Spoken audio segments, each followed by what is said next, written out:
Yeah, I started to run last week outside for the first time, which was really exciting.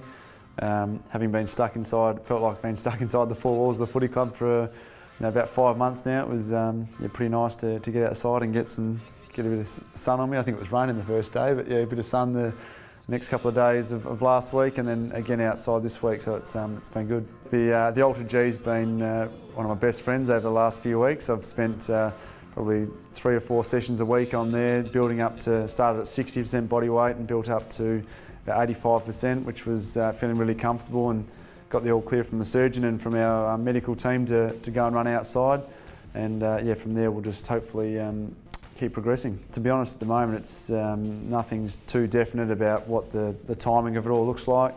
It's basically dictated by how I pull up and how my Achilles tendon's actually feeling. So yeah, so far it's been pretty good. It was a bit stiff and sore the first couple of days of running, but it is getting gradually better, and I guess once I get comfortable running at a low intensity, we'll build the intensity up. We'll look at change of direction, all those sorts of movements that I need to get used to again, and then we'll go from there. There's always been that little light at the end of the tunnel, which has made it that much easier to get through my rehab training. And I guess we haven't got to the stage where we put a date on return or a roundabout date at all, but just speaking to the surgeon, he said that if everything goes to plan and we're able to progress as we'd like, then there certainly is light at the end of the tunnel for this year. And if the boys are good enough to play finals footy, that'd be awesome. It might give me a few extra weeks to give myself a chance to get back. But yeah, at this stage, it's there's light at the end of the tunnel, which is great. It gives me something to strive for, and I'll hang on to it. Yeah, look, I love watching Andrew since he's been back playing, and Jared Ruffhead's only probably 18 months back as well. And I think the other week he kicked his 8 goals too and ripped the game apart. So I was spruiking around the house telling my girlfriend that I'll be able to get back and do something similar.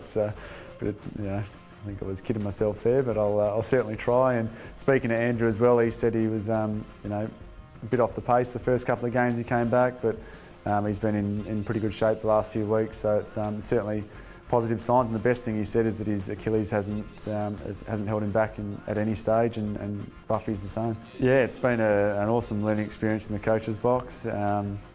Yeah, seeing the way that the coaches operate, and they've got all bases covered up there. They certainly got great communication between each other and down to the players. The messages are always really clear, but it's just great to sit back and see it from a different perspective, and at times realise the frustrations that coaches go through when things out in the ground aren't going the way that we'd planned, or the way that players are meant to play their role. And at times it's really rewarding too when you see the work that you've done during the week play out on game day, and your structures stand up, all those sorts of things. So it's been a good learning curve, but certainly would much rather be out there on the ground with the boys. But while I'm in the stand, it's great to be in there with the coaches. Make afc.com.au your first destination for all things Crow. You'll find exclusive content, player interviews, video, behind the scenes action, photos and highlights.